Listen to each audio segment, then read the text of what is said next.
大家好，我係 Nicky 小何。咁咧，你係咪覺得咧買咗醫療保險咧，患咗大病咧就萬無一失咧？嗱，幾小心呢個觀念啦，因為咧咁樣有可能咧令到你白白損失超過100萬嘅。嗱，我咧就有一個38歲嘅會計師嘅朋友啦。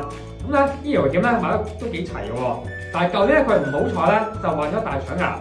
嗱，一年咧即係成個購埋個理賠咧，佢個個人戶口咧居然係白白咁流失咗成百幾萬。咁到底咧錯咗喺邊度咧？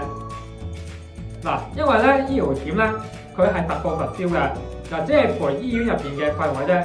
但係大病咧帶嚟嘅咧就係醫院出邊嘅3大隱形嘅錢坑啦。嗱，第一個係咩咧？就係收入就會中斷啦，停工養病咧就2年噶啦。咁啊上百萬嘅薪水咧就直接蒸發啦。咁但係你房貸啊、生活費你一樣要俾噶嘛。第二啦就係昂貴嘅自費啦。嗱，先用嘅標靶藥物啦、看護費啦同埋營養品咧，一年咧幾十萬都走埋㗎啦。第三咧就係屋企人嘅照顧啦。嗱，如果你一個人你彎低咗，咁咧可能你另一半或者你屋企人咧，甚至要請假啦，成日或者要辭職咧就照顧你啦。咁咧可能代表2個人咧都冇收入㗎啦。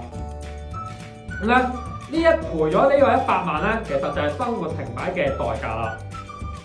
好啦，咁呢個咧就係點解你係需要危疾保咧？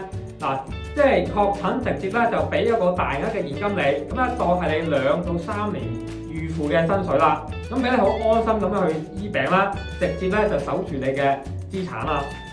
嗱，危疾保咧一定咧就係要趁你後生身體健康嗰陣咧就早啲買啦，咁啊因為保費會平啲啦，你都唔怕體檢咧就有狀況會被拒保嘅。好啦，如果你想知道咧，你嘅保單係咪可以抵禦呢100萬嘅風險咧？嗱，歡迎咧你點擊影片嘅下方連結嘅嚟揾我啦。